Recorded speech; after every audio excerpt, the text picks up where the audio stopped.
are live, coming here with a brand new Stir the Pod podcast show. I'm your host, Trevor, and tonight we are joined by Andy. Andy, how you doing tonight?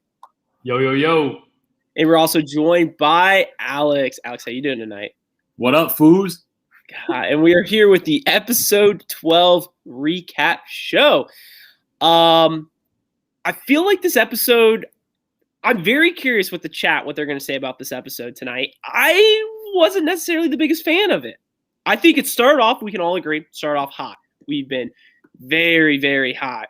Then what else happened? Really, it was just the drama, and then nothing really else happened. So great to have people back in the chat. Ryan McCord back at it again. That challenger, Jesse Adams, what is up, guys?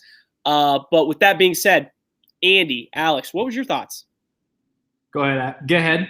Yeah, I think what you said first in terms of I'm curious to hear everybody's thoughts on what this episode is, because it was like a different episode just in terms of format and everything. I think, like you said, first third of it, really good, A+. Middle third I think was average, below average. I think the last sort of redeeming quality was the end, because I think we did have kind of a good challenge, like a different challenge, and we'll get into that later to kind of lead us into the next episode. But I think overall, collectively, I would say good episode. It started off with a lot of potential, kind of dragged on. I think overall better than the middle of the season episode. But yeah, like you said, compared to the first portion of it, it kind of fell off. But very curious to hear everybody's thoughts on this one. Andy, your thoughts? Pretty similar. I thought it was good. I was expecting a little more. We talked internally beforehand, expecting like a great one. I don't think it got to that level. There was only one competition, elimination or challenge. There was only one, and I kind of view that double-edged sword because it's annoying because we only saw one competition, but at the same time, it wasn't boring. Like if you were to tell me beforehand you're only going to see one competition this episode, I probably would have said, damn, it's probably going to suck. But I didn't think this episode sucked. I think they were very fortunate that CT made his decision, and we'll get into that. But that one decision sparked 30 minutes of content. So I think they were fortunate for it. But I thought it was okay. For one episode, very good. Yeah, I just thought, Or one competition. You get what I'm saying? Well, to bring that elimination up, how about, I know the chat was very passionate about it, the double elimination. We finally got one. So props to the chat for calling that out. I give credit where credit is due. I was not a believer in it. Still a little shocked that we actually got it. So let's just dive right into the episode. Well, did you like the episode? I said it was all right. I'm not necessarily, okay. I don't think it was a great episode. I think it started off hot, kind of like we all said. It starts off hot and then nothing happened. It was just kind of, you think about this.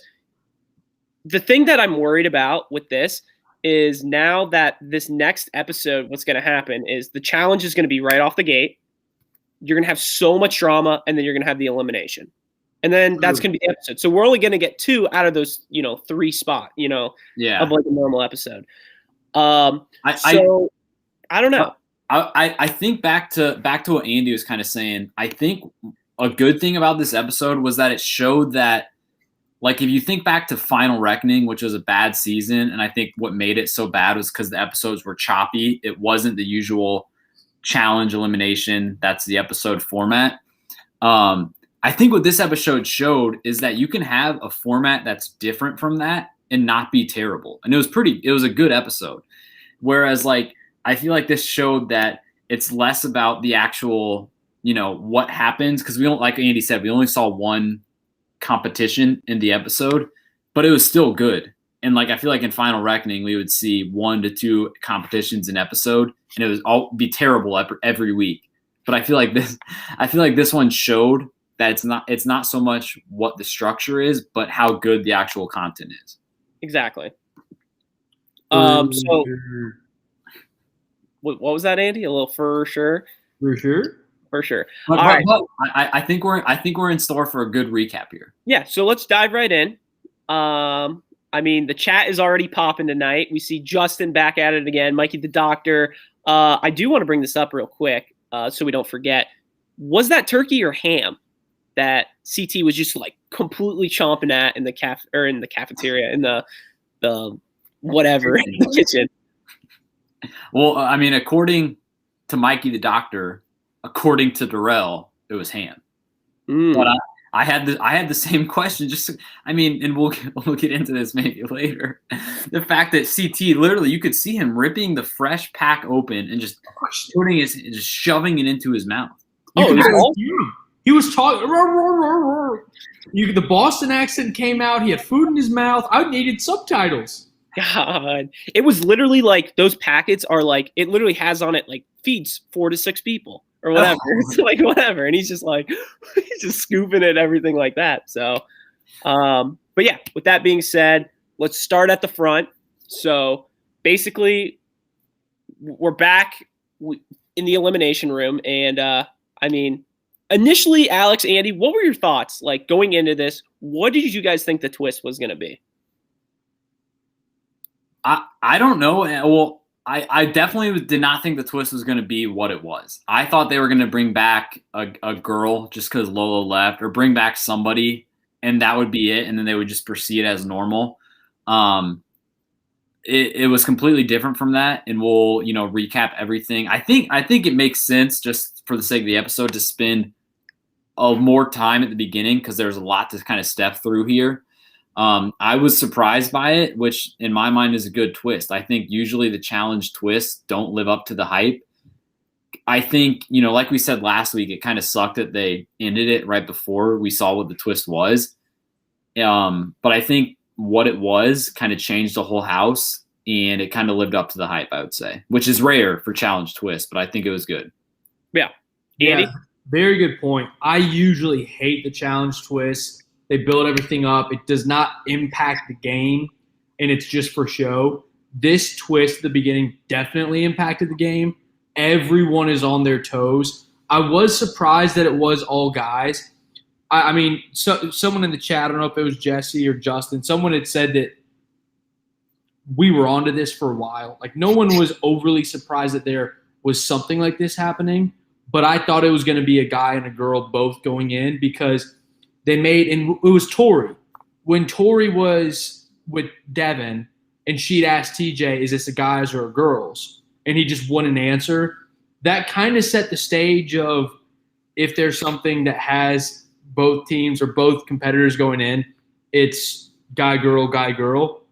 But I liked the fact that it was all guys. And I think they did it I think it worked out well. Because one thing that we've talked about for weeks now is there's not an equal number of guys' skulls and girls' skulls. And, like, how are you going to do that? It worked out pretty nicely for today. You know what I mean? I thought it flowed really well together. You saw the other team have the twist, and then kind of, we'll get into it right now. Devin and Gabby kind of already. Me and Jesse called that one. I think if you would have heard that a twist or anything was a double elimination, it would have made sense to think that it was a guy against the guy and then a girl against the girl. And I think part of this was all kind of fueled by the fact that Lolo went home.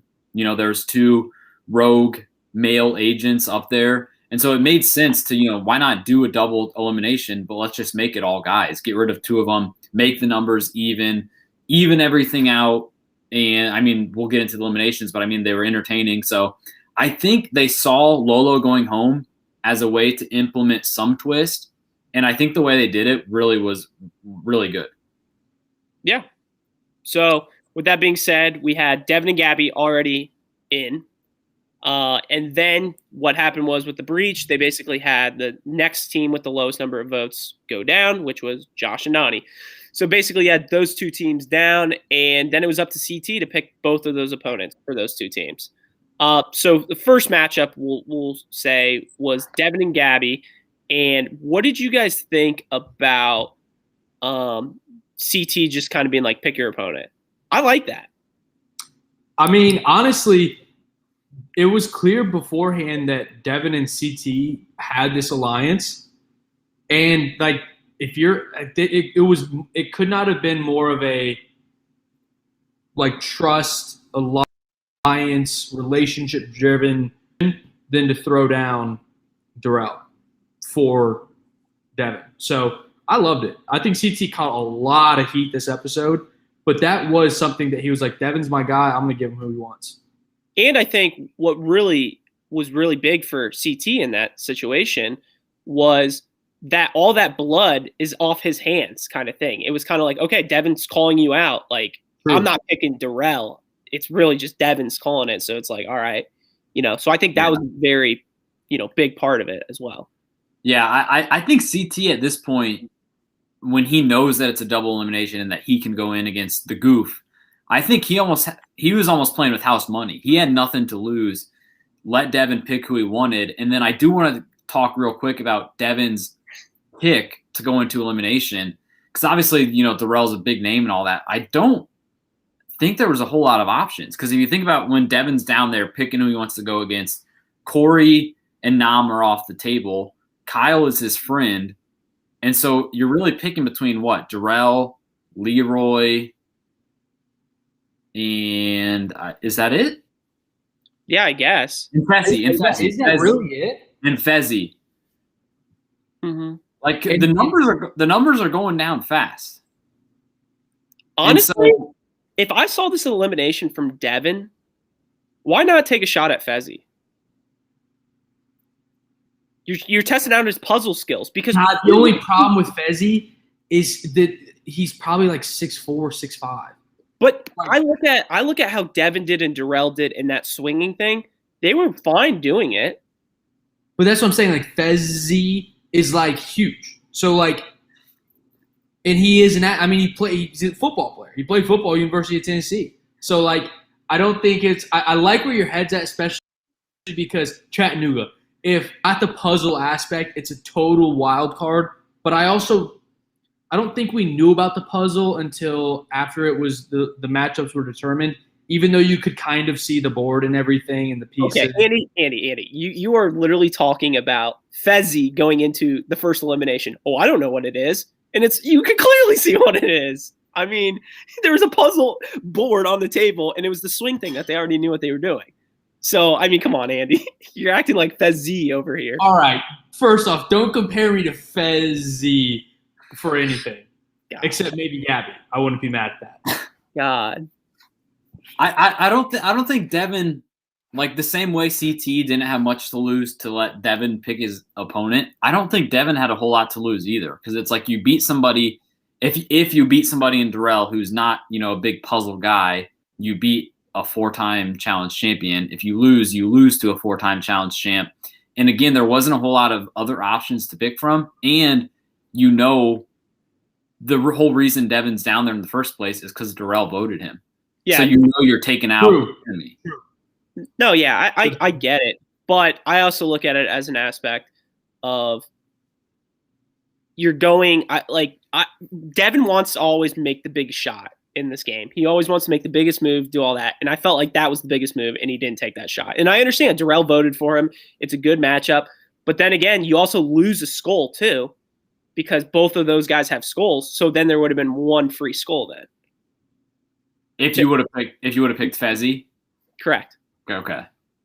But I don't know. I was just, interested with that pick. With who he is, and like the chat even said, the bigger you are, I felt like the harder it would be.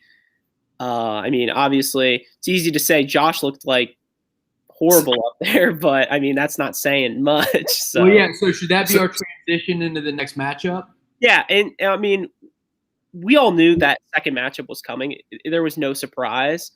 So let's do Devin and Darrell first then. Well, yeah, I know. I was getting there. Whoa. So Devin and Darrell, the matchup happens. Honestly, I thought it was pretty neck and neck to begin with. And realistically, it all it did was come down to the puzzle. Who could, figure it out faster. And obviously editing does a really good job. We don't know how long it actually took, but it looks like those guys were taking quite a bit of time doing it. Would we all agree? Yeah.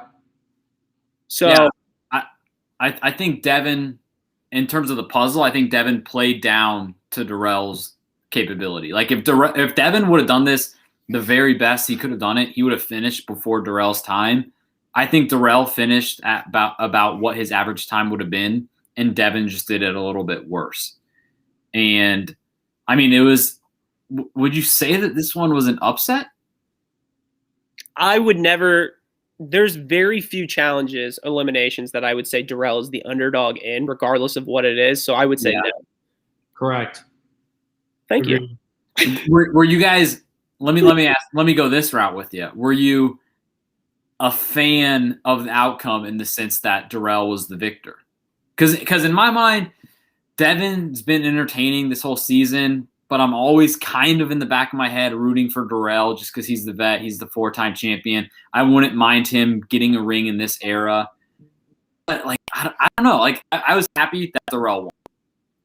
Yeah, I was happy with Darrell to win. I would love to hear from some of the chat as well. I know, I believe it was Boogie Brown was kind of going off at Darrell, right? Like, he hasn't really done that much in this game. I know he's a big CT guy, but I thought it was, I mean, he kind of just waited his time, kind of flew under the radar, and he got lucky. I mean, that's just, how the game goes sometimes. Took a shot, got the win.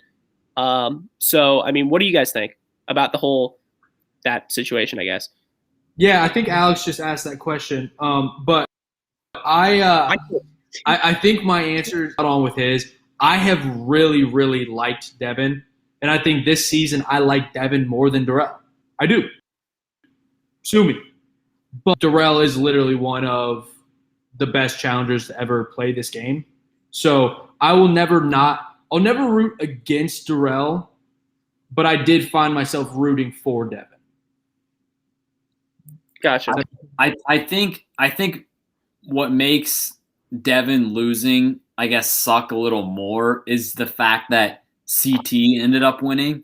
Because I think, and they kind of touched on this before both eliminations started, was the fact that if Devin and CT would have both won, those two and Kyle together, kind of being the mob, so to speak, a la Rivals, would have been an interesting dynamic. Whereas the way it played out, it was kind of one elimination from each side was won the round.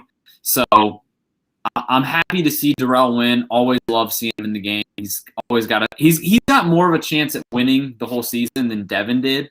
So I guess I'm happy to see him come back in that regard. Yeah. So second matchup, we got Josh and CT. And I don't think anybody – what was the tweet you put out, Alex? The 72 Dolphins versus the 08 Lions. It was, Lions. Yeah, it was the best team of all time against the worst team. Yeah, and I mean, let's be real. We all knew where this was going. Question for you guys. Did Josh even start the puzzle before CT finished? Or was he still grabbing stuff? I don't think he didn't get all the pieces. He was still up there. Yeah, that's what I'm saying. He didn't grab all the pieces. He was still swinging like a big dumb idiot. But I don't know. I mean, I thought it was pretty obvious, CT was going to win that. No surprise. The only thing I'm a little disappointed with Josh is we didn't have a cry. I think the under hit, right? I think the under hit. But we can all pray for the reunion show, a few tears here. Maybe 1, 2, 3-part reunion show. Who knows? Did we end up at 3 or 4? Oh, we were higher than that. I thought we were at 5, 6s of the world. Of Josh cries? Yeah. We might need Boogie on that one. God. I thought we were at like 4. No, we were higher than that. All right. Andy, what did you think about the elimination? Oh, did we lose him? Oh, we lost him. Wait, is he back? There he is. He's back. Mercenary. God. All right, Andy, what did you think about the elimination? Oh, well, I talked to one of you two during during one of the 15 commercial breaks this episode before the challenge, before Josh and CT. I mean, I don't think you could make a worse challenge for Josh because it requires him being like athletic and like controlling his like body, and he's built like the Michelin Man. And even if you cross that bridge, you have to complete a puzzle. He's an absolute moron. Like it could not have. And granted, this I wouldn't say this challenge was made for CT because him swinging around like that is. I mean, he's a big boy too. But at the same time, I mean, I think any guy on the season that's still there would have beaten Josh. Like in this elimination, Josh is dead last for me. What do you think about that? You think TJ would beat him? TJ would beat most people in most things. God. Alex, what'd you think? I think my overall thought, and I was struggling to get an exact tweet out, but when we saw CT beat Josh and Darrell beat Devin, it kind of reminded me of Brady beating Mahomes. It was like the vets who are still going at it. It was the vets who are still going at it, still going strong, beating some of the young guns who are good, trying to challenge them for the throne. Did you just compare Josh to Patty Mahomes? No, I compared younger people losing to established veterans to Tom Brady beating younger people. I might choose that as my LVP because you are literally comparing Josh to Patrick Mahomes right now. No.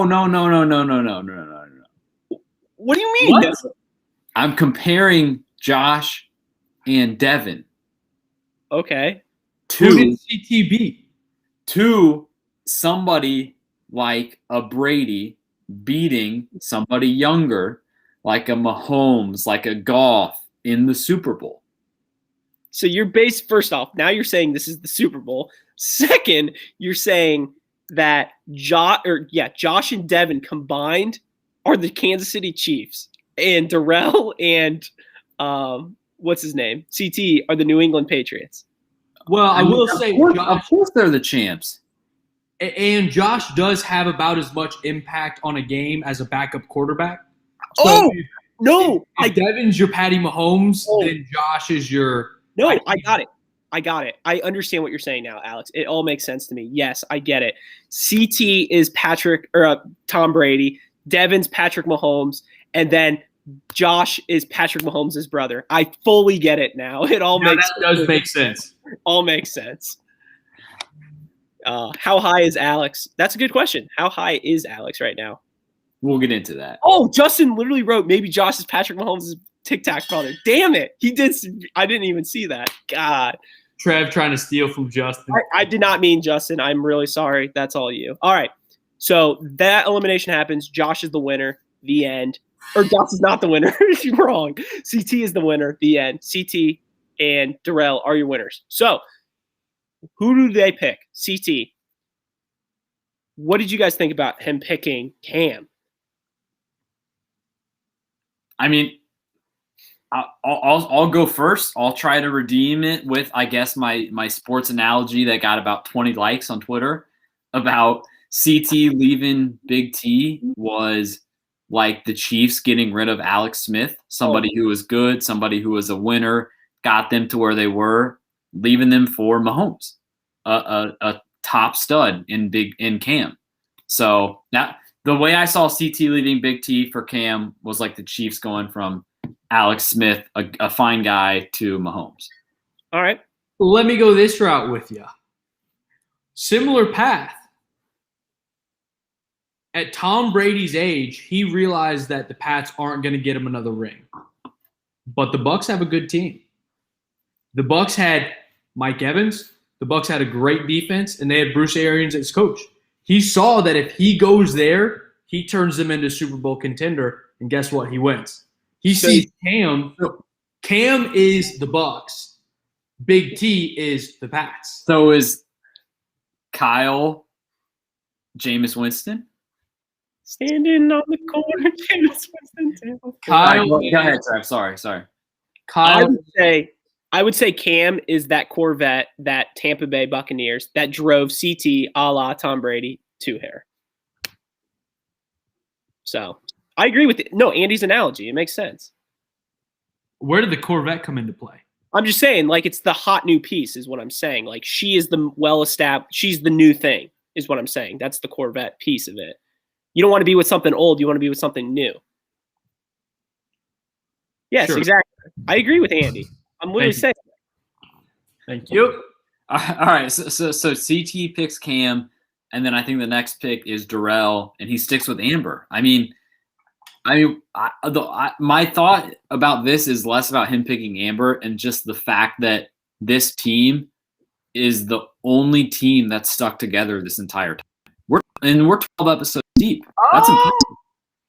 Casey and Leroy? They were separated. Remember Leroy and Anissa? They were a team. That was for a cup of coffee. The second to last been with the same person. We'll get into that. The second to last team that had been together that long was from the start was Lolo and Nam. Yeah. And Darrell and Amber, they're still going at it, and they both now have schools, and they're still together, which I don't know. I'm happy about that. The only thing I want to bring up, sorry, Andy, do we think the CT move was a little early? No. Because here's how I look at it. Realistically, we're probably going to have another elimination for the guys because Corey still needs a school. There's one opportunity left. Whoever gets that could take, that spot. I'm looking at it as the picture. If CT went back with Big T, more than likely she's not coming back. So you'll get a new partner. So you're not pissing her off. I understand going straight to Cam right away, but I'm just saying, like, there's a good chance you could still lose Cam by, someone going into an elimination and losing. You know what I'm saying? Yeah, but it's one of those things where, like, this deep into the challenge, all the guys' skulls are out. There's only one girl's skull out. Even though I think you're right. Just because the skulls are out does not mean it's over. You're playing with fire if you don't make a move like that. The chat brings up a point of if Lolo was still around, do we think CT would have taken her? I think no chance. I think especially after episode 1 and the fact that, like, Cam has proven she's one of the best girls since then, I think it's been nothing but regrets from CT. So even if Cam was there, or even if Lolo was there, and if Tori was there, and if all the girls were still there, I still think he's picking Cam. What do you guys think? If Lolo had a skull, I think it would have been a lot more interesting in that. Yeah. Thing. But without having that skull, I think that was the killing piece. Basically you look at Cam as a person, she literally has not any targets. No girl wants to go into an elimination against her. Her alliance is really strong. The two top teams, you could argue, are working together in this game. So I think it was the smartest move. The only thing I worry about with CT is if a guy comes and steals, that's the only opportunity. Very, white elephant, Jimmy Tatro video-esque, Xbox. But that's, how I look at it. God. And he can't stop that from happening. So it's like you accept it as part of the game, and you get your best partner when you can, and then, see what happens after that. I would love for a Corey versus Kyle elimination, and Kyle were to win and take Cam back. What happened? But did Kyle even care about losing Cam? All right, you want to lead into that piece now? The drama. Still some other decisions. Yeah. So Kyle picks Nani. Nani, I'm home. And then they go first to Corey, and he picks. He's picking what between only Gabby and Big T, and he picks Gabby because I guess what was his reasoning? Was it about a puzzle?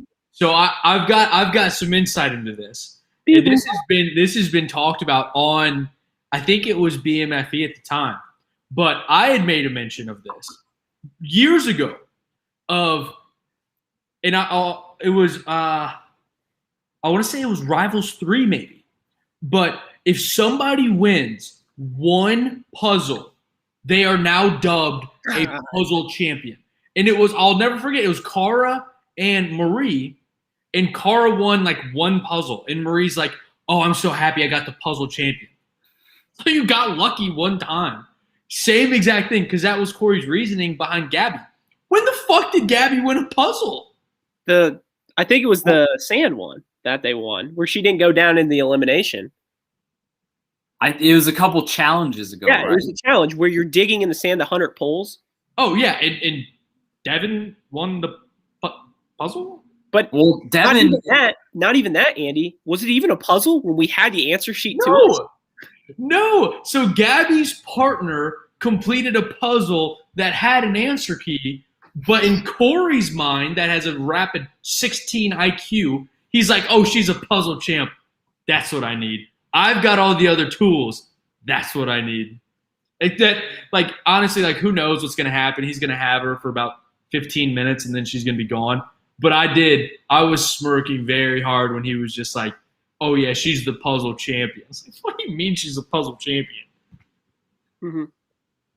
I mean, that happens all the time. It's classic. I mean, who's the good one? Who's the other one, Alex? Well, the one, I mean, Devin tonight just being the puzzle master and then losing. But I think the classic one is, and I tweeted about this, was Sarah losing in Rivals to Jasmine and John A. Because it wasn't even production that played that one up. It was Sarah that played that one up the whole time through in her confessionals. Jumping around, and when they were showing puzzle, she was doing her little dance. Oh yeah, the second they showed it as a puzzle, she was jumping up and down. Oh, I'm the puzzle master, I'm the puzzle queen, all that. And then she lost to two rookies. I mean, shut the hell up.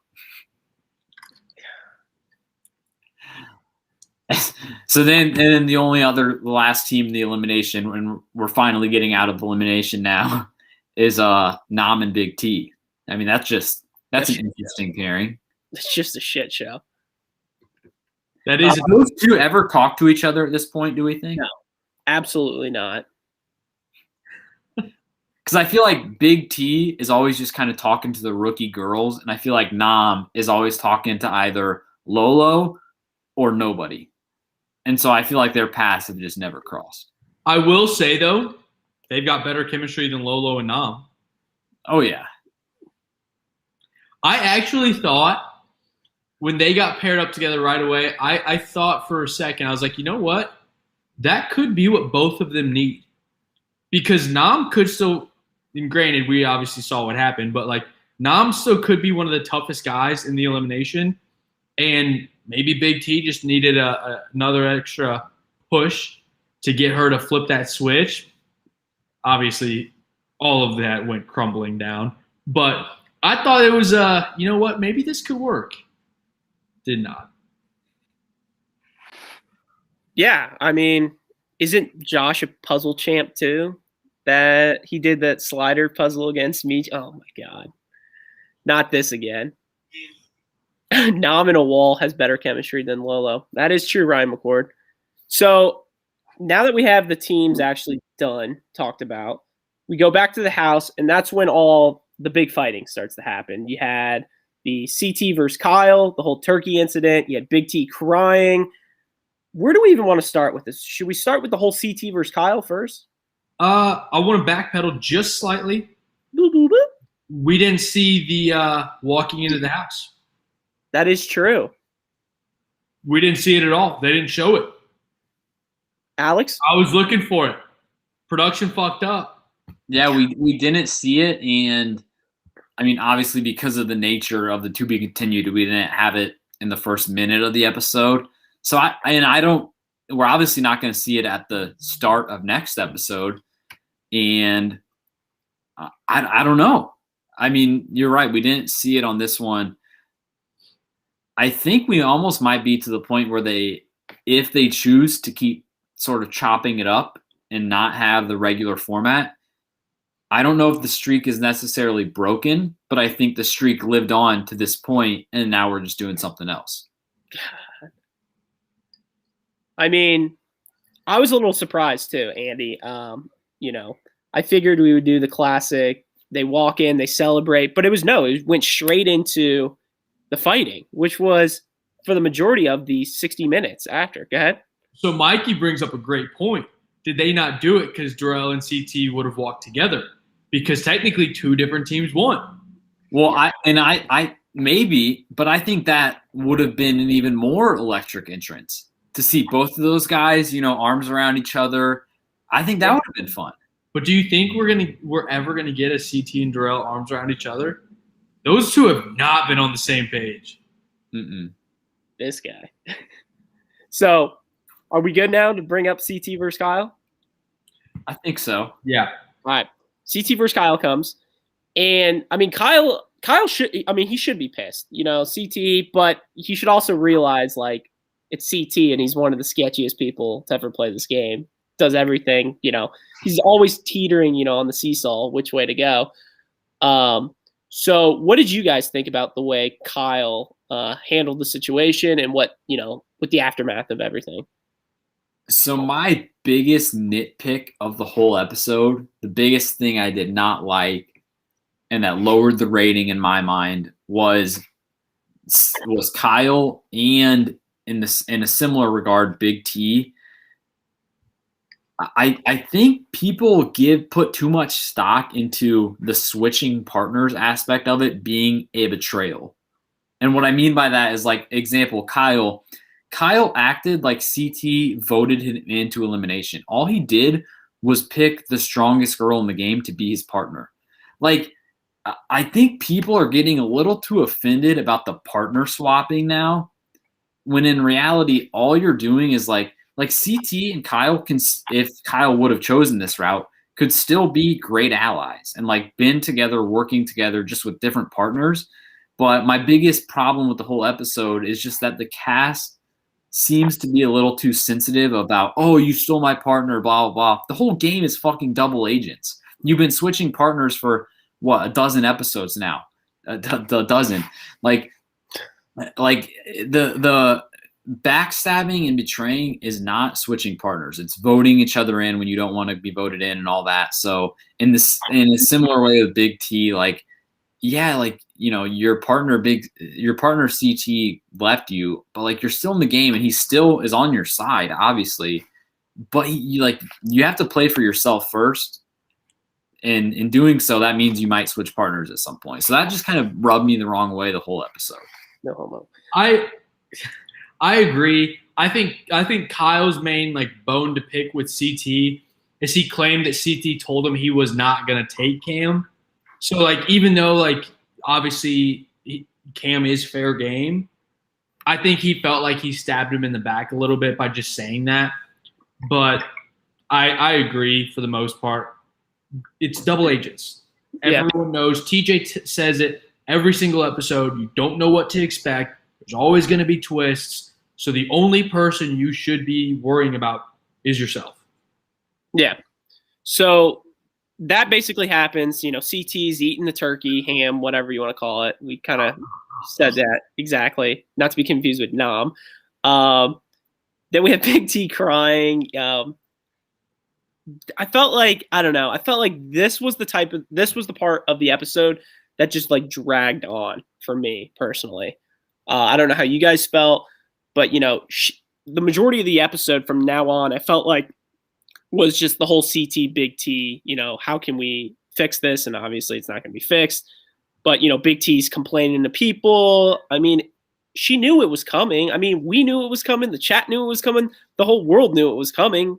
I mean, should we be surprised? That's a tough one. When it got to him, I thought it was close to 50-50. I really did. I thought it was close to 50-50 in terms of he was going to stay with her or pick someone else. Interesting. No rant to come yet. Not. No, I literally could have seen it going either way. What did you think about her, crying and all that stuff? I don't blame her. Honestly, I mean, it's the same reason why Kyle was pissed. Exactly. Yeah. Kyle's going to be pissed because he loses probably the best female competitor in the game. Big T's going to be pissed because she lost one of the best male competitors. Like, everyone's trying to mask these selfish careabouts as betrayal, which, granted, there could be a little bit of that. But at the same time, Big T's crying because Big T's in a worse spot. Kyle's crying because Kyle's in a worse spot. And CT's laughing all the way to the bank because now he's with Cam and they both have schools. Yeah. And honestly, I thought it was a good move of CT to talk to Big T and just like try to clear the air. And obviously, like, it did not go well. But at the same time, I thought it was a good gesture and a good like way for it. And I also don't think he was doing it to get the rest of the house on his side, because I think that would have just been like kind of shallow. The fact that he literally like pulled her out of the house, wanted to just like talk with her one-on-one, I thought it was actually kind of like a good move on his part. Yeah, and we'll get into the actual campfire, whatever, bonfire scene right after a thing that I didn't think we would see all season long, and that was leaving the house, not going to their little like bubble or whatever you want to call it, but going to like an actual spa and stuff. The only question I have is, pay for this shit. Like, where do they get the money for this? Because one, they probably had to rent out the entire place. Two, it's what country are they in? Iceland? Like, it's just to me, I was shocked to see them actually leave and do that. It was nice to see. You know, it was something different. Andy, Alex, take it away. One of you guys. What did you guys think? Yeah, I mean, it was a good change of pace. And I think it kind of, looking back on it, I don't know if we're going to be so fond of it just because this was the part of the episode where it dragged on a little bit. So like this is where we went from, after the elimination, having a 9.0 plus episode to just falling off. Not necessarily falling off, but just definitely going down. But it was still a good change of pace, you know, seeing them get out. Very steamy, lots of, you know, hard to see through the steam of who was out in the water. A lot of good butt shots though. That was an old challenge staple that I've always been a fan of, is having those challenge butt shots. A lot of the older seasons had them a lot. But I think we got a lot of them tonight. Overall, I think it was just a good change of pace. I think it could have been 5 minutes shorter. Maybe we see this challenge start or something. But overall, I like this part of it. I like that they went out. Andy, I saw you smirking. Well, everyone knows I'm the biggest fan of butt shots. I think I took them in my number 2 pick of things I love about the challenge. I agree. I mean, do I need to see Cam and Leroy have their little honeymoon? No. Do I want to see that? No. I like when they do something like this, but I would have preferred it to happen earlier on, when you have a bunch of people who are like no one's gotten like super drunk and acted like an asshole, and like you do it early on because the game's still fresh. Like, people are thinking in game right now. Like, people are thinking like, how do I win the game? Like, that's great, but that's not when you go out and do something like outside of that damn dome. And when they got all dolled up, I was literally thinking, all right, let's go to the dome again. So I was a bit surprised, but like, I wish we would have seen this like maybe 5 episodes ago, 6 episodes ago, when like people still don't give as much of a shit and would be more willing to like go somewhere like that and get super drunk and have a good time and not just have Cam and Leroy swimming around all cuddly. But is there any like guys we could, you know, bring back to the show to get like drunk really easily, and, you know, maybe even his brother or something? I don't know. Wait, we could get, what about, we could do Abe. Come on.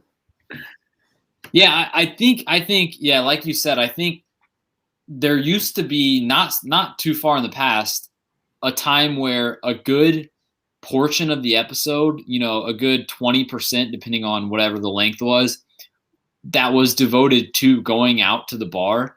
And that always had some sort of, it almost always had some sort of like game implication. Yeah. Somebody gets mad, gets drunk, and then fights somebody who's in power or who's begging for power, something like that. And that was always like a part of the episode that you looked forward to. Like when you saw everybody getting dressed up and the music's playing, they walk to the bus, like you knew usually something was going down. And that's the reason why some people would get kicked off. And I have no problem with someone getting too drunk, getting in a fight, breaking a vase, breaking some like piano or whatever the hell's in the house. If that's how you get kicked off, more power to you, because you're having a good time and you're creating good stuff for us to watch. But if you're just crying because you miss your wife, go home. And if we would have had those types of things, those types of nights to react to, these recaps would have been more bananas. Yeah, and like we kind of got that tonight, but again, it wasn't the same as going out to a club, and it definitely wasn't the same as going out to a club or bar every single episode, which is what used to be the case. Yeah. I'm actually disappointed. Like, I think everybody, with this whole COVID thing going on and stuff, everybody kind of held back the season, and maybe producers didn't want to bring any of those, crazy, wild people this season on. I mean, you look at it on paper, none of these people have really gone off the rails at all, excluding fights, actual punching. But drinking-wise or anything like that, I don't think anybody has. Which it's a shame. I like that aspect to it. But even Nani, Nani used to be like, yeah, she would get after it. Well, that's the thing, and they're not going out, so you don't see that anymore. Going out to the bar, oh, that person's talking to that person over there. They're probably talking about me. You don't have that old school Nani. You don't have that Camilla. You don't have that, type of person where all hell breaks loose. So we did have Pizzagate earlier. We had a Pizzagate earlier. I thought that was Marie. That was Marie and Brad. I thought Marie and Brad. That was electric. What do we forget? That happened this season. Something. We had Marie on the pod. All right. So then we go to the bonfire talk, correct? Yep. So this talk, I think it blew up in CT's face as best as possible. I think he actually was trying to go in, but the problem with what you're saying and getting rid of a person is like, Andy, you're a great teammate. You're a great guy, but you just can't win a final. Like, you don't say that to someone. You don't gas them up just to bring them straight down, which was just a horrible thing to say. And I think a lot of it was directed towards the beginning of the episode. The way he reacted, well, like, Cam's my partner, baby, and all that. And you don't have to do that. Just say, hey, Big T, you've been a great person, but I'm looking after myself. I don't know how many of these I got left in me. Let me choose the best competitor out there, which is, Cam. So what did you guys think about the whole bonfire talk? Go ahead. I mean, honestly, I wasn't really a big fan of it. I thought it was kind of overplayed, and I think we kind of got you would have not done that scene at all, and you would have said whatever else we got between CT and Big T, that's what we got. I would have been fine with it. I thought it was a little overplayed, kind of some filler content. I think it was funny. She said something about the Coach Carter speech. I think CT, I don't know what his plan was, because it's like you already kind of turn your back on her. So if you want to go back to her and kind of, make amends and at least be aligned with her, say yes to everything she says. Don't just give in. Don't accuse her of things. Don't start attacking her, because anything you do wrong to her, you've already picked a new partner over her. So it's like you're not doing anything good for that. So it's like if you choose, and if he wouldn't have done it at all, then that's that. But if you want to apologize to her, make up with her, then just make up with her at all costs, because you've already kind of done bad by her. Yep. And honestly, I thought that's the path he was going down. Yeah. Until he just looked her straight in the eye as she just finished crying, and the whole conversation was like, like I want you to do good. Like I'm rooting for you. Like I still you still have a place in my heart. Looks her straight in the eyes and just says, "You're not ready for the final." Are you shitting me? That was actually sad. What is he doing? It went from he was checking the boxes, he was trying to put out the fire, and then just added gasoline to it, and then it just became a screaming match. And someone else on one of the other cast members said it CT's got no one in his corner now, and he really doesn't. Yeah. Kind of lost my thought there. Hey, Alex, do you have any other statements? No.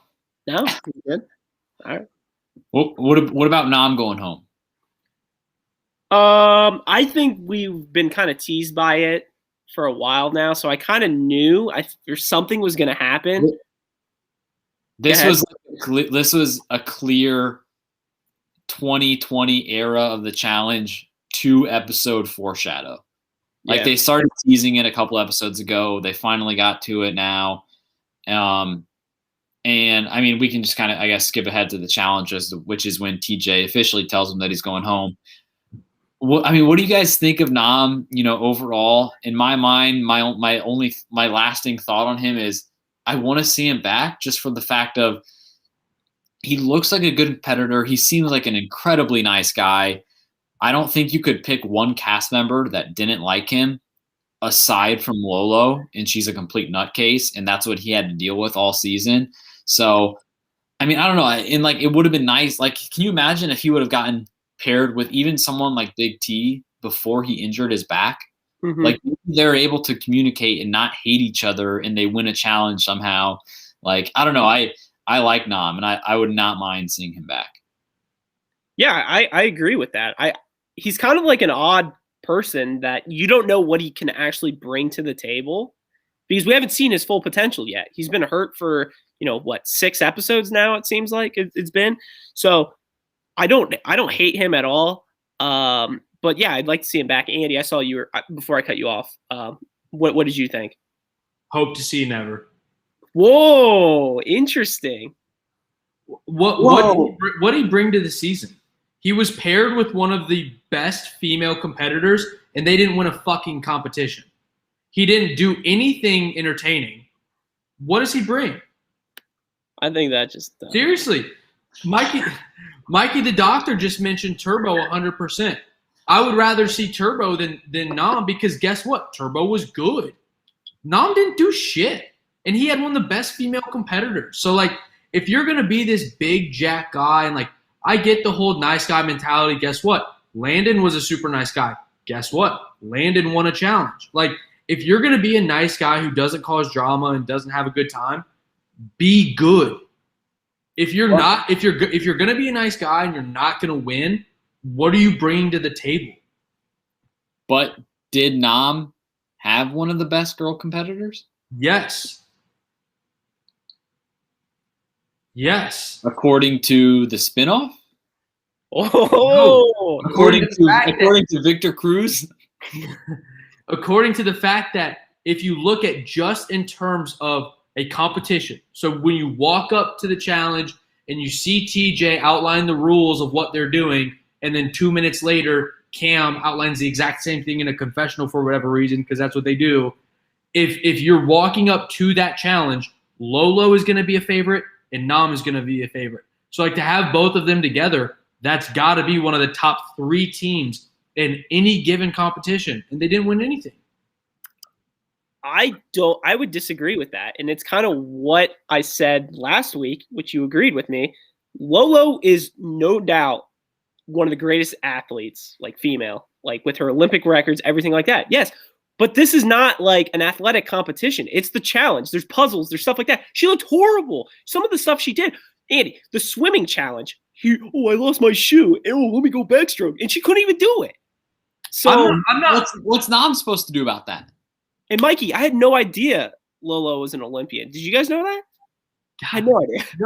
And look, I'm not trying to say that Lolo is like God's gift to the challenge. But what I am saying is when you step up to a challenge, all the bullshit aside, all of that just out the window. When you walk up to this is the task, complete it, she's got to be one of the top 3 female competitors, and he's got to be one of the top 3 males. So you can't convince me otherwise. You can't. So in 10 daily challenges, she won 0. She won. Oh, I don't have any. She won 0. How can you say she's a GOAT? Who the fuck said she was a GOAT? You're basically saying she is. Don't you put words in my mouth. You're basically saying, oh, she's undoubtedly walking in top 2 every single time. Absolutely not. Who said top 2? Where are you getting this nonsense from? Rewind the tapes. Rewind. You top said 3. I said top 3, not top 2. On. In top any given challenge. First challenge, when they run up that hill, who's the first one up? Lolo. Surprise, surprise. And granted, that wasn't the whole challenge, but on paper, if you look at this is the challenge, Lolo has to be a top 3 if you were just ranking, if you were power ranking the females on any given challenge that we've had so far that she was a part of, they've got to be top 3. Both of them individually.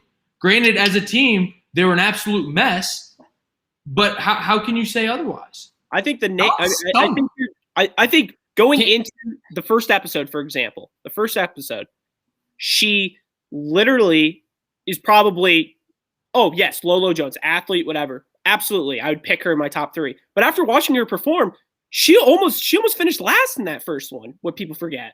People forget that. People do forget that. So yes, initially, first episode, 100%, I would say she's top 3 every single time. If I didn't see any tape, anything after 1, 2, 3, 4 episodes, there's no way she's in my top 3. When has she performed? Let me ask you this, because we're kind of getting off topic. Because all of this stemmed from the fact that you two want to see Nam back. Why? Because he's big, he's athletic, and if he had a different partner, who knows? All right, so Trev, let me go this route with you. Lolo is big and athletic, and if she had another partner, she would have done better. So my question: do you want to see Lolo? Let me ask that for both of you. Do you want to see Lolo back? No, because she got more bullshit with it. Nam was straight up. What? How can you have 2 different answers for the? Because I want to see neither of them back. But I want to know how you can have a yes for Nam and a no for Lolo. Because Lolo is a quitter. Agreed. Good. Nam is not a quitter. He wanted to check with his whole back. Oh, come on. I don't know. I give that one an asterisk on Nam. He lucked out. He lucked out because they didn't clear him. Correct me if I'm wrong, Alex, but didn't technically Nam win a challenge? But as a team, they didn't win because Lolo didn't do. I think it was the trivia one. No, I thought it was the one where he was hiding the thing under the mud. Oh, maybe it was that. Yeah. One of them he won, but she didn't win. Yeah. Okay. That was when she went at Adisa and she said, "Come at me, bro." Yeah. Literally. What about the Lolo that was hanging on the swing thing and that just fell off because she was just like, "Oh no, I don't care. I'll let who was it? Teresa win." Granted, I'm not trying to back Lolo. I want to see neither of them back. But what I don't understand is how you can have 2 different answers for them, because in my mind, they played damn near the exact same game. I think my thing is Nam had about as rough of a go at it as you could for a rookie guy, just in the fact that he was paired with Lolo. And I know it kind of depends on what our opinions on Lolo are, or anybody's opinions on Lolo are, but like she is undoubtedly a bad team player. And that's what this was. Like if this game would have been, free agents or the duel, Lolo and Nam both would have done better than they did on this season. I guess my whole thing is like Nam, compared to most rookie guys who go home, most rookie guys who don't make that big of a splash, which Nam did not. I'm not saying Nam was, God's gift to the challenge. He wasn't. He didn't win anything. He didn't do a whole lot. But all I'm saying is compared to the average, Michi, what was that other guy's name? Leo, all these other rookie guy clowns who, left the challenge or lost in elimination, I would much rather see Nam somebody who could go up against the hall brawl, some of these guys that are still in, and win. Absolutely. And he just got screwed all season by Lolo. Absolutely. I mean, he didn't reach his full potential or anything like that. And I wish Andy was still here to defend himself. His connection. We put him in the coffin on that one. I honestly have no idea. I seriously didn't. Normally, I joke around and maybe mute Alex every once in a while and stuff. But seriously, I have no idea where he is. But with that being said, Alex, I guess we were talking about, I don't even know. Now I'm leaving at that point. So then the last thing before the episode is just the challenge overall. And I think we'll get into a lot of this in one of our segments or after this. But just overall, how did you think about the last 5-10 minutes of the episode, just in terms of how they were playing up the challenge? Clearly, it's going to be clearly it was obviously a cliffhanger right when the challenge started. I think there's a good chance that this could be a really entertaining challenge. To me, I think it just looked like different. It was the overnight thing that they did with bananas standing up on the boxes and the iguana and all that. But it was just like a little creepier. And there was also like the fact that TJ said they were going to torture them and all that. So I think I'm excited for this one. Yeah, and before we jump right into it, I like to bring back from the dead Mr. Andy for us. So he is back. God, I got trapped in the redemption house. Oh, the Magic Jack. My computer died on 10%. God. All right, so we were just talking about the actual challenge now, or the lead into the end of the episode, and the first thing you brought it up, Alex, I did get those Rivals 3 vibes with this one for some reason. The overnight one. Maybe when was the last overnight challenge though? Like daily. Was it not that? I don't know. I that's what I thought it was. I thought there was a different one. I know they've done like eliminations overnight. There was one stupid weird one on Vendettas that I think they did like late at night, but I don't think it was like an overnight challenge. So where I was going with this is I get 2 vibes from this challenge. I get one, which is good, like the Rivals 3. It's interesting. It keeps you like guessing or whatever. But the second one, for whatever reason in my head, maybe it's just the scenery and stuff, I am getting Rivals 2, the scariest elimination of all time, vibes with this. And I don't know why. Just feels like, go ahead. Was that elimination scary? God, it was very scary. A lot of people went home. They said, wait a minute. I was saying Vendettas. Which was the one in Vendettas? It was the one. It was not overnight, but it was at night, and it was the one where like Tony swam like the whole length of the course or whatever in one breath. It was a very forgetful episode, forgetful challenge, but I think that's what Boogie and I are both talking about here. Boogie can correct you if you're wrong, but what do you guys think? What do we even think this is gonna be? Like, I mean, they say like untie themselves and you got to survive the night. Like, what the hell do we think?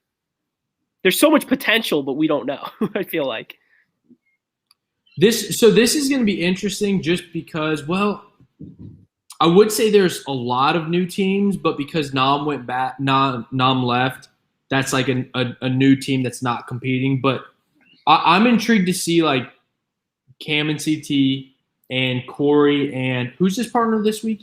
Gabby. Like, it'll be interesting for those. Like, I feel like regardless of what happens, it's going to be someone who has trust in their partner and can communicate well. Like, I think Casey and Leroy are looking good for this. And granted, I don't know what this entails, so like it could be anything.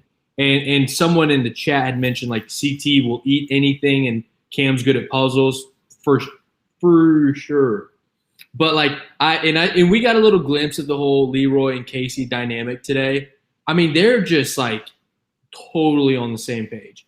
And maybe Nani and Kyle, even though they're a new team, but they've got some history together. I think that's what you're going to need someone that can like talk you through this, that you can like resonate with. So yeah, we'll see. Alex, anything else?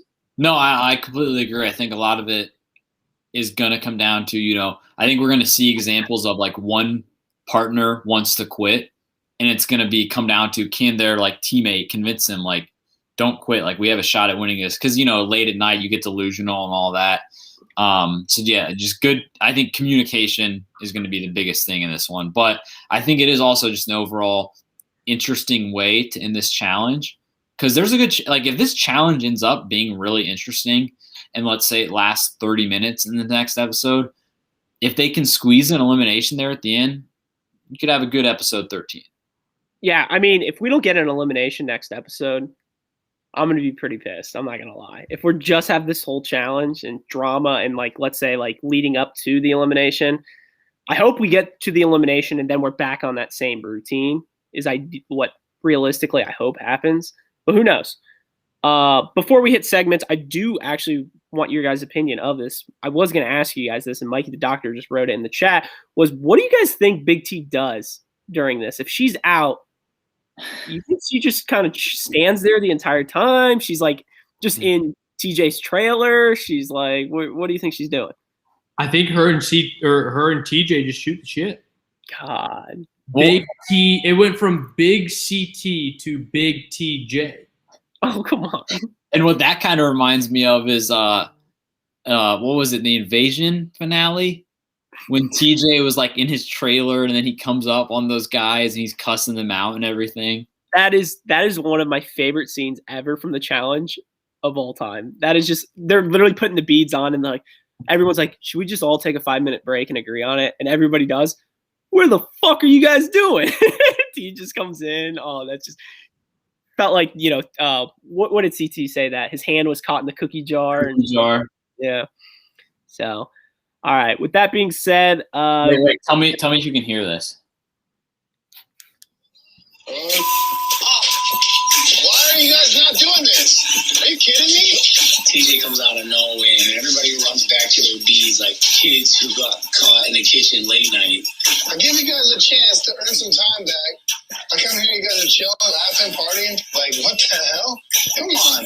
$100,000. You guys don't even care. I've been beating this. God. But he cuts it too. He's like, we're done. We're done. I think my favorite part of that is just the fact that when he comes there, he says, you guys, I come here back here, you guys are laughing, partying. Like, no, nobody's partying. They were just sitting on logs, like talking. Yeah. You guys are partying? That's awesome. All right. So segments, Alex, what do you got for us tonight? Dare we? All right. Let's get into some segments. So I think overall on the episode, I think we're in a good spot. Good episode. Builds us up for the next episode pretty well. Wait a minute. Before we jump into the segments, where did we leave on the Nam and Lolo discussion? All right, let's just get right into the segments. We're not starting this shit again. I timed out at the worst possible time. Yeah, and I think the chat, if you want to scroll back up, was all on our side. So I think they said we put you in a coffin. I think one person literally wrote. Whoa. I don't. What I'm saying is I really agree. But Alex, let's get right back into. I want to see neither of them ever on the challenge. That's it. There's like that's just I don't want to see. You're lagging for some reason. I don't know. All right. So what do we got? What segment? All right. First segment. This day in challenge history. It's not a trivia question. It's another audio clip, and then we react to it. So we react to what this challenge scene is. All right, you ready? I know you can hear me because of that last thing. So this day in challenge history, this happened. The Battle of the Exile. They are no joke. What do you think it's going to be? I think it's Brittany and Anna. I think it's going to be bananas. Or Riley Weaver. Bring them out. Why the red face?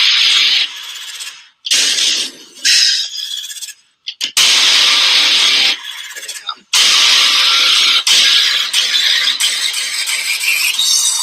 Holy moly. Oh my god!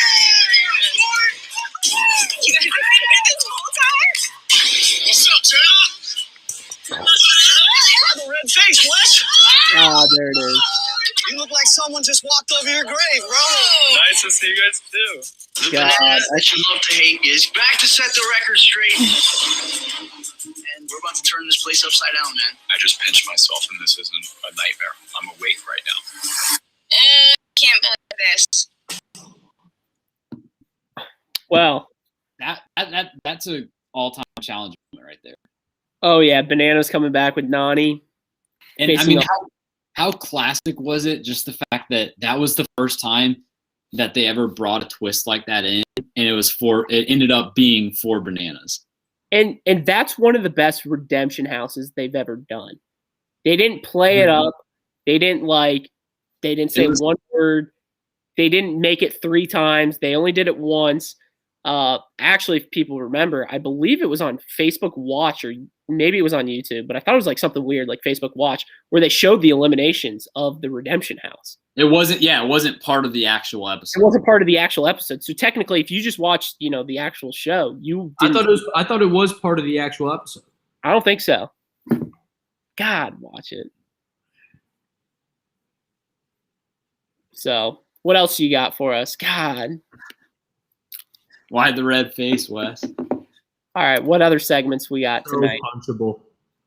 Next segment is that. Yeah, that was all we have for this day in challenge history. The next one is who's Corey's partner, and I think it is Big T.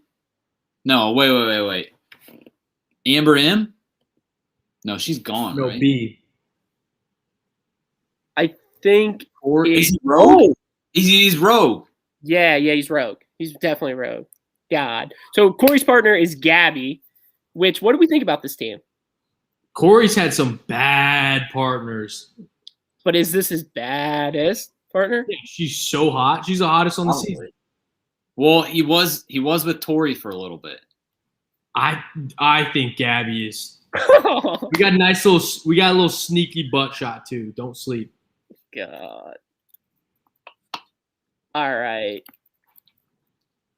What else we got? Anything else, Alex? Should we get MVP, LVP? I actually have one more Twist. little segment, and it's called Twitter Watch. And I don't know if you guys saw after last week's episode, but Lolo Jones was kind of going off and said how the challenge was fake. They forced her to go home and all this stuff. I'm trying to think of what else. They said the challenge that they won, CT and Big T didn't actually win it. It was rigged, which, correct me if I'm wrong, I believe Andy said it in the podcast. It looked like they dropped. Right. You're damn right. So what are your guys' thoughts? Chat, be talking about it. Obviously, we know the challenge. I mean, we've said it multiple times. There's no stopwatches. You don't see the shit. It's very manipulating. I think so. What do you guys think about her coming out and saying all that? Yeah. Over.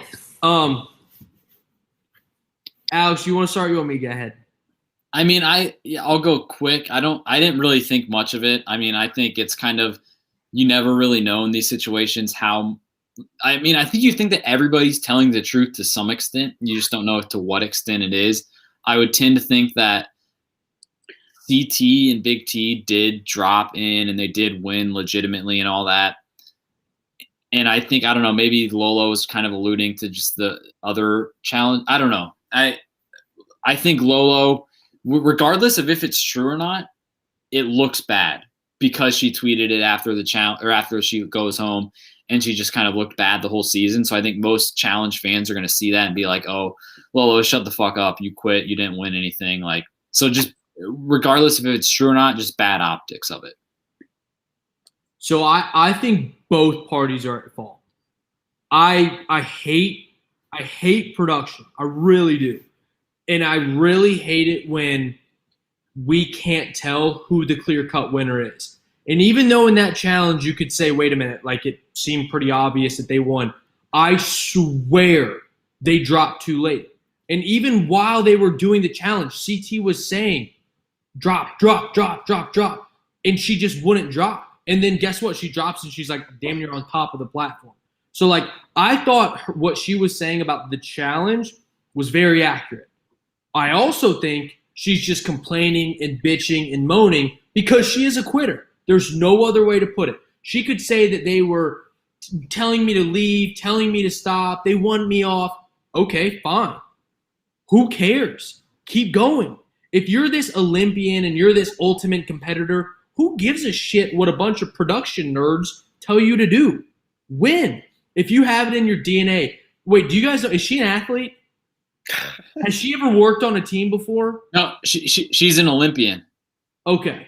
So you would think this is in her DNA. So if someone tells her that you can't do this, you would think she would say, like, fuck you. I don't care. I'm going to do this. So, like, for her to say, oh, I was getting bullied by production, she was having breakdowns for weeks. Weeks. And it was like week 2 where it was Nam and Lolo are now a couple. And I mean, that in and of itself was hilarious because they got matched up. They thought like, oh, we're going to be a relationship. You know, I don't know if we can take this outside of the challenge. Like those two were just not in the right headspace from day one. So like, and that was obvious. Like, can we all agree on that part? Like neither of them were in the right headspace almost right out of the gate. Can we all agree on that? Yep. So like the fact that she quit was no surprise to me. I don't think it was a surprise to you guys. So for her to be pinning it on MTV was just absolute bullshit in my mind. I agree with her on the challenge. I hate when MTV has some sort of control of who wins or of like the times, a la Jenny winning the final, etc. I hate that because they can tailor it to whoever they want. But she is an absolute quitter. There's no way around it. Even if she got pushed out by production, she's still a quitter. I don't want to see her on the challenge again. I don't want to see Nam again. She was terrible. Then the fact that she goes on this Twitter rant complaining about production is exactly why she should never get invited back again. But you want to see, what about her and Fezzi as a partner? Fezzi would lose his mind. Now, granted, he's an introvert.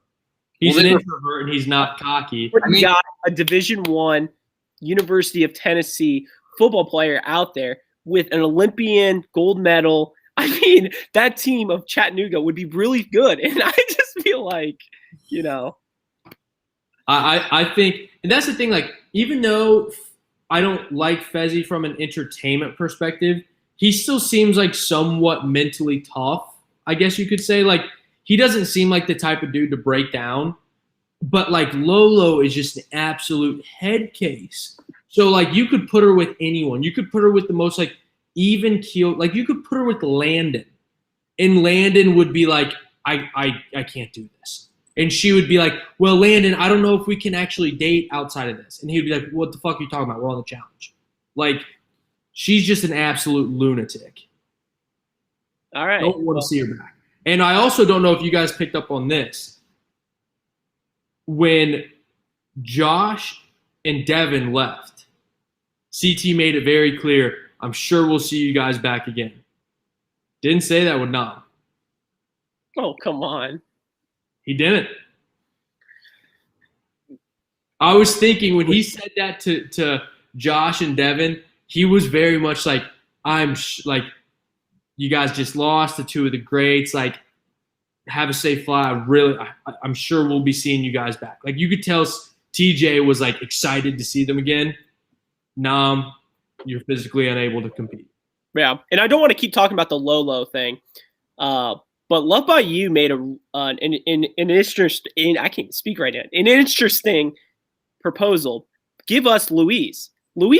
I like Louise a lot. I think she was very political in the game, and she is a much better person than Lolo Jones on the show.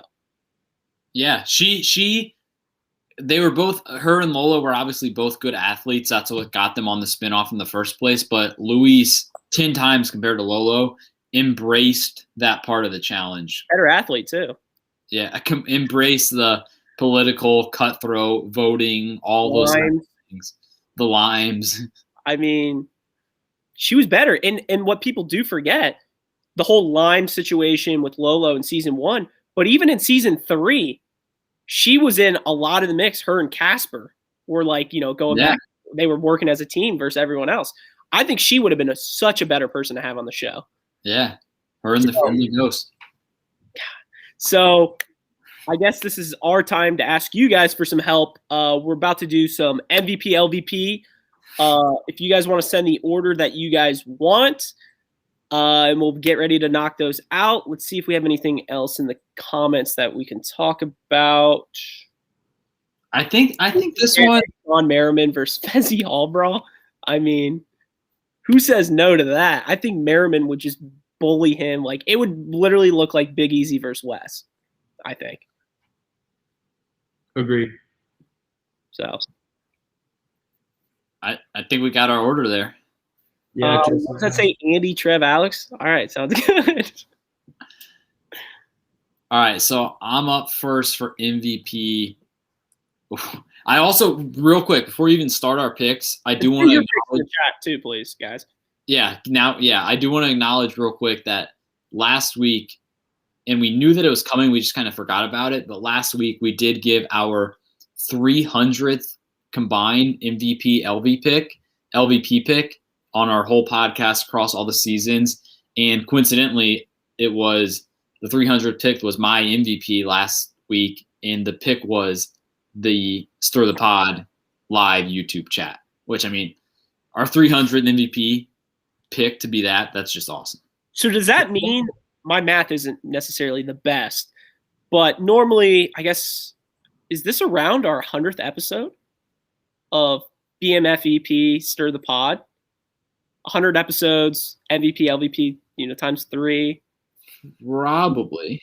Around there. I know me and Alex kind of carried before Javi got here. But we still have our MVP, LVP deep dive episode coming up. So I'm up first for this episode, MVP, the 304th pick of all time. I'm gonna go with Darrell. Interesting pick. I'm going with Darrell.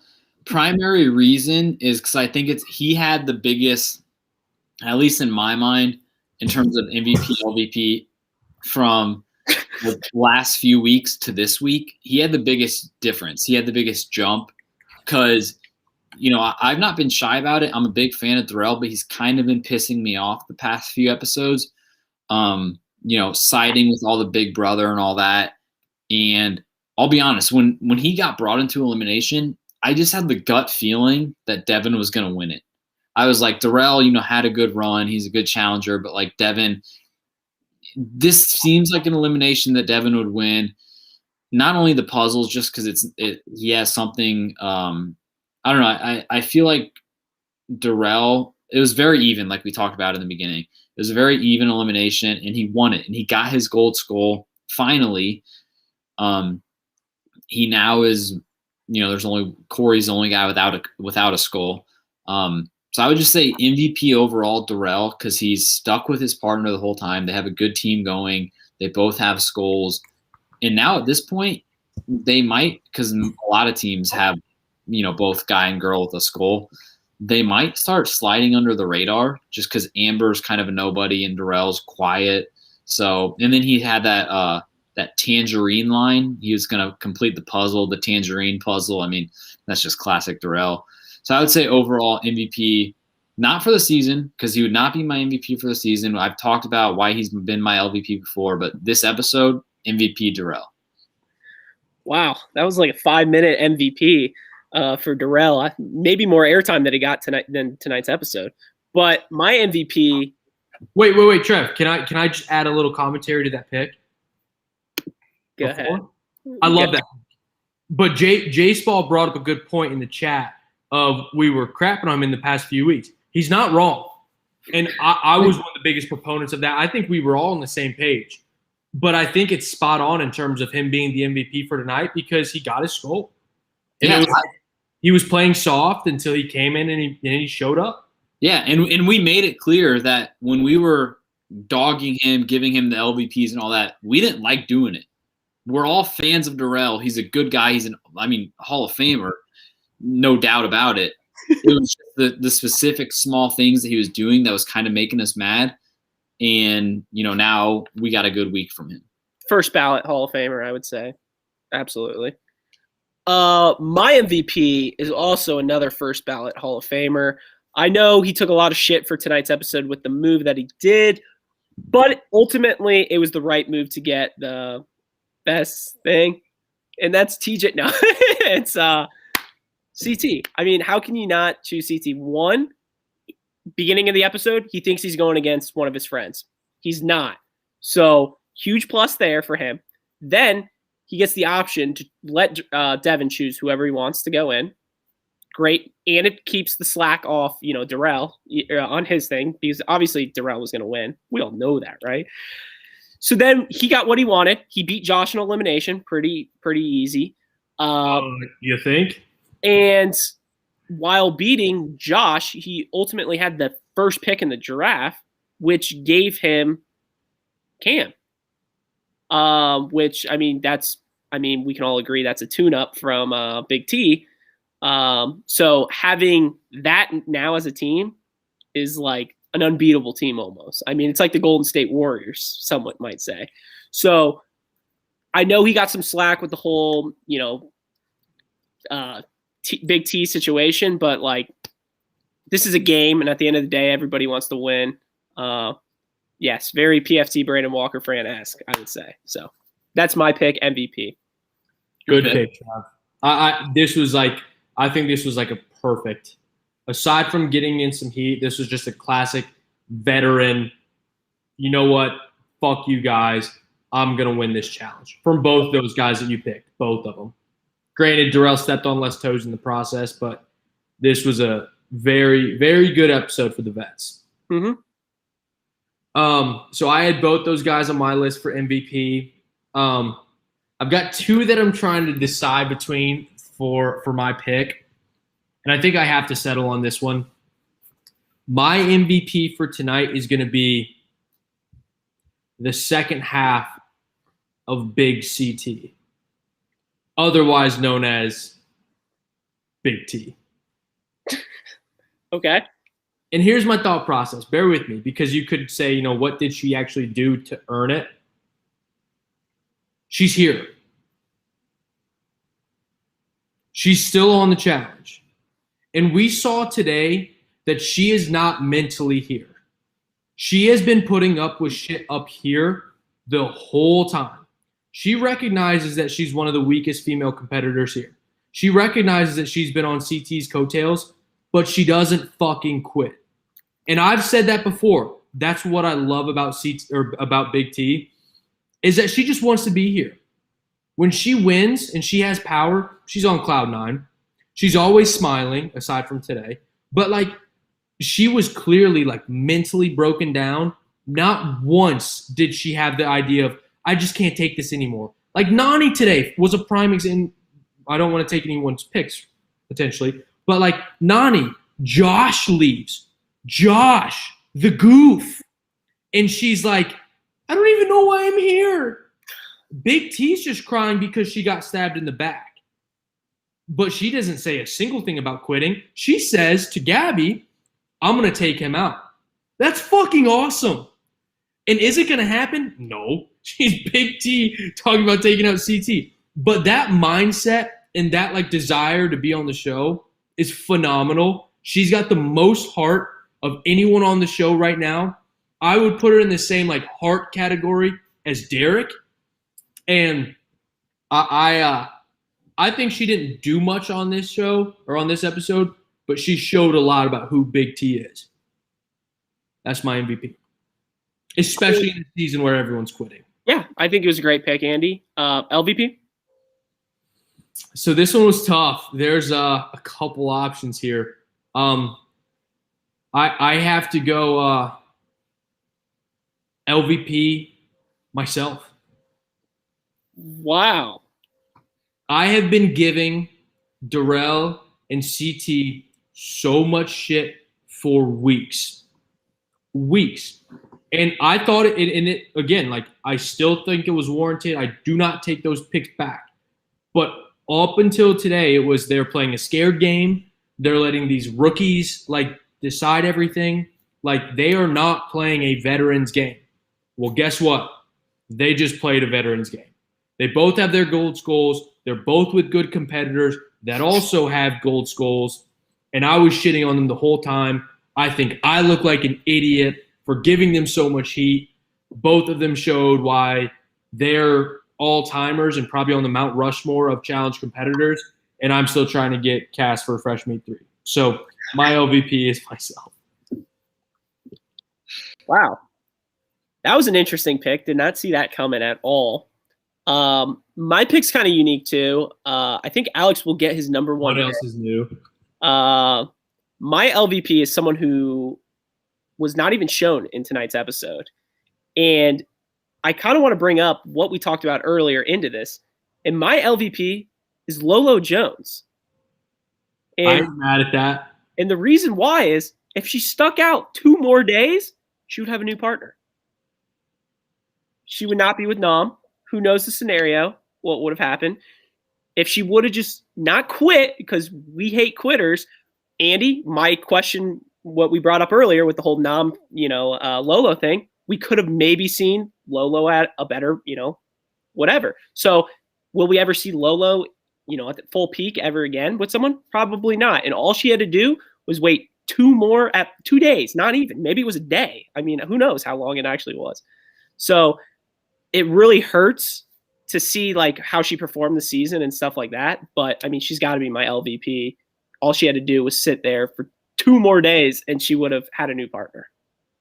And one other thing, and I do want to give partial blame to Nam on this.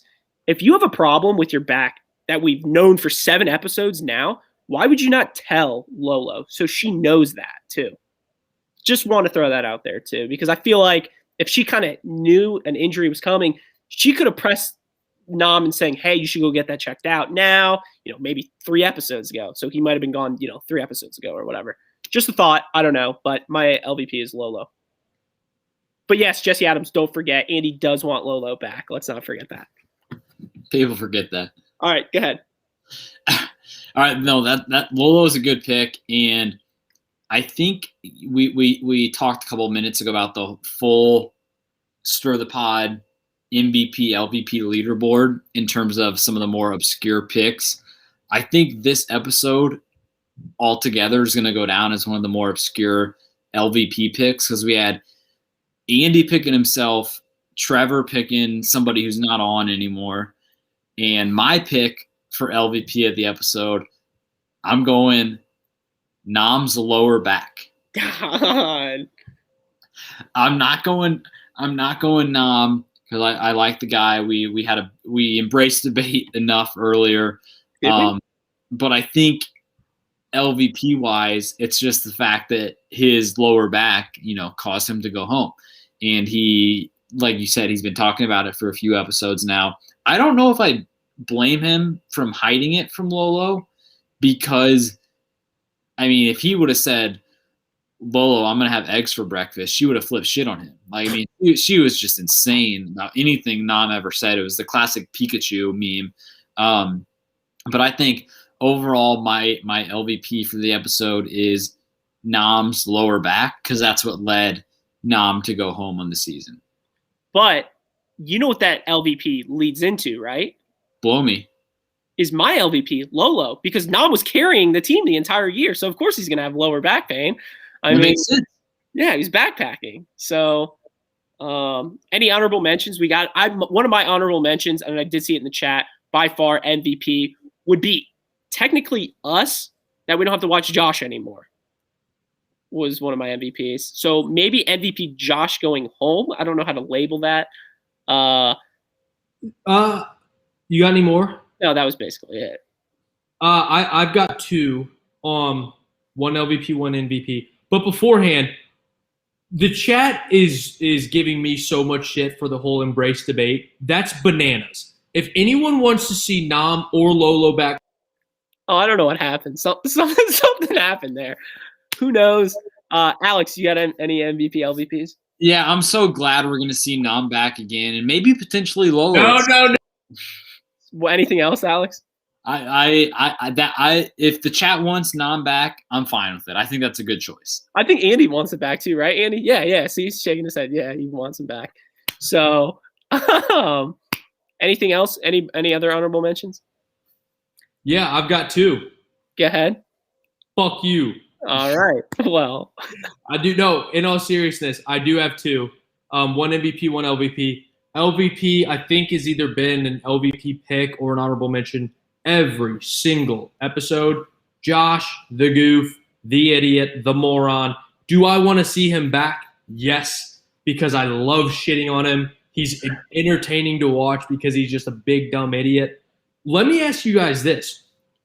Has there ever been someone on the challenge, on any seasons, that has put in 2 of arguably the worst elimination performances ever? Me, I feel like Granted, he won Tyrese that somehow- one. With the wall, he won it. But holy shit, that was one of the worst ones ever. Well, I'm gonna pull up right now. One of the tweets from earlier, because I tweeted when Josh got eliminated. I put out a poll, and I said, "Will Josh be on the show again?" And 33% said yes, 6% said no. So a big yes to no ratio. But I also added a third option for Michael Scott, no, God, no. And that was 61%. So I think the fans are against bringing back Josh at this point. They're against it. See, it's one of those things where it's like you love to laugh at a big dumb idiot. You know what I mean? Yeah. I like Josh. He stinks, but I like him. I do have one MVP honorable mention as well. Amber B. She's looking pretty right now. I mean, She's got a all right. school. I think Gabby's a little hotter, but The One Piece was good.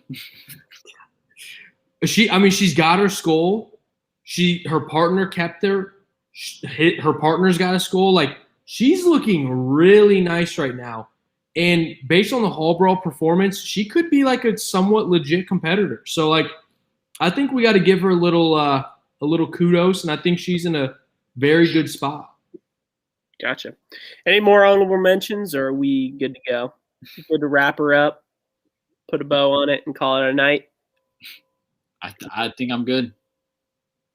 All righty. Well, guys, thank you for listening to a brand new Stir the Pod podcast show. You can follow us on Twitter at Stir the Pod. Thank you, guys. Love you guys. Shout out Duffy. Bye-bye. Love you guys. Love you guys. Love you guys.